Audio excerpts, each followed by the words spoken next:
নমস্কার, জয় মা তারা, জয় গুরু বামদেব। আশা করি সবাই ভালো আছেন, সুস্থ আছেন। কারণ আপনাদের ভালো থাকা, সুস্থ থাকা নিয়ে কিন্তু আমি প্রতিদিন আপনাদের কাছে চলে আসি। আজকে বলবো আপনাদের শত্রু কিভাবে দমন করবেন, তার সাথে একই উপায়ে কিন্তু আপনাদের যাদের অর্শ আছে তারাও করবেন, যাদের শত্রু আছে তারাও করবেন। এই দুটো সমস্যার জন্যেই কিন্তু এই শিকড়টি ব্যবহার করতে হবে। ঠিক আছে, কিভাবে করবেন, কবে করবেন, সেটা আমি পুরোটাই বলে দেবো। তার আগে বলবো চ্যানেলটি সাবস্ক্রাইব করুন, পাশে থাকুন। এই ধরনের সমস্যার থেকে আপনারা বেরোতে পারবেন। এই কারণেই বলেছি চ্যানেলটি সাবস্ক্রাইব করতে। সাবস্ক্রাইব করে পাশে থাকুন। সব সমস্যার সমাধান কিন্তু আমি একটার পর একটা কিন্তু প্রতিদিন দিয়ে যাব। ঠিক আছে, আচ্ছা আজকে বলবো সেটা হচ্ছে কিভাবে অর্শরোগ থেকে বেরোবেন, কিভাবে শত্রুর থেকে মুক্তি পাবেন। ঠিক আছে, আচ্ছা আগে বলে নিই যাদের প্রচণ্ড শত্রুর শিকার হচ্ছে। ঠিক আছে, ধরুন ঘরে, বাইরে, কাজের জায়গায়, স্কুলে, কলেজে এবং যে কোনো জায়গায় বলুন না কেন, প্রতিবেশী বলুন, পরিবেশ বলুন, বন্ধু বান্ধবের দিক থেকে শত্রুতা বলুন,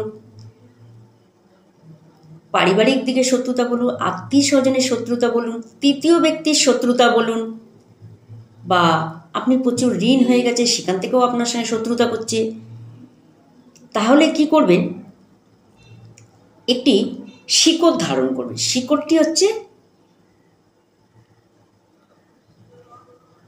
আকন্দ গাছে, যেটা আকন্দ আছে, কালো আকন্দর শিকড় আপনারা ধারণ করতে পারেন।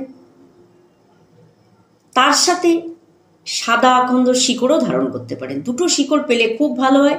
আর দুটো শিকড় যদি না পান সেক্ষেত্রে আপনি যে কোনো একটা শিকড়ও ব্যবহার করতে পারেন।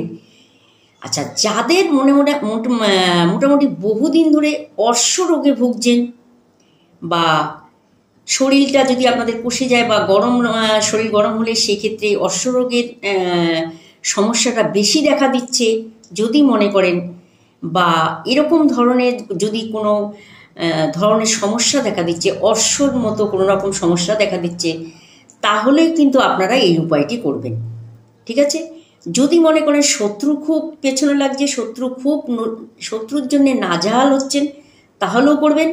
যাদের অর্শ আছে তারাও কিন্তু এই উপায়টি করবেন। ঠিক আছে, কি করবেন বলে দিচ্ছি। এটি করবেন শুক্রবার দিন বা শনিবার দিন। ঠিক আছে, এই দুটো দিন করবেন। আচ্ছা, যদি মনে করেন অর্শর জন্য করছেন তাহলে আপনি শুক্রবার দিনও করতে পারেন। যদি মনে করছেন আপনি শত্রুর জন্য করছেন তাহলে কিন্তু আপনি শনিবারও করতে পারেন। এই দুটো দিনকে সবসময় কাজে লাগাবেন। আচ্ছা, প্রথমে একটা শিকড় নিয়ে আসবেন, বা দুটো শিকড় পেলে দুটো শিকড়ে আপনি নিয়ে আসবেন, দুটো কালার যে যেরকম পান। দুটো সুতো এনে আপনি কি করবেন, আপনি কোমরে বেঁধে নেবেন বা হাতে বেঁধে নেবেন। প্রথমে গঙ্গার জল দিয়ে ধুবেন, ধুয়ে সাদা সুতো দিয়ে কোমরে বা আপনি হাতে বাঁধবেন। বাঁধার পর দেখবেন আপনার শত্রু কিন্তু একদম ঠান্ডা হয়ে যাবে। তার সাথে অর্শ কিন্তু আপনার পুরোপুরিভাবে কমে যাবে পুরোপুরিভাবে। দেখবেন অর্শও কিন্তু আপনার থাকবে না। কারণ এই আকন্দ গাছের শিকড় মারাত্মকভাবে কিন্তু কাজের। ঠিক আছে, আর এই আকন্দ ফুল যেরকম শিবের কাজে লাগে, শিব কিন্তু প্রত্যেকটা শত্রু দমনের দেবতা আছে। শিব কিন্তু প্রত্যেকটা শনি গ্রহের জন্যে কিন্তু শিব গ্রহকে কিন্তু আমরা পুজো করে থাকি। সেই কারণে বলবো এই আকন্দ গাছের শিকড়ও কিন্তু আপনি শত্রুর জন্য ব্যবহার করবেন এবং অর্শর জন্য ব্যবহার করবেন। করে দেখুন এই গাছটির শিকড় ভীষণ মূল্য এই শিকড়ের, যা সমস্যার থেকে আপনি কিন্তু সমাধান পেতে পারেন। বহু মানুষ করছে, আপনারাও ব্যবহার করুন, সুস্থ থাকতে পারবেন এবং শত্রুর থেকে কিন্তু রেহাই পাবেন। ঠিক আছে, ভালো থাকবেন, সুস্থ থাকবেন, সকলকে ভালো রাখবেন। নমস্কার।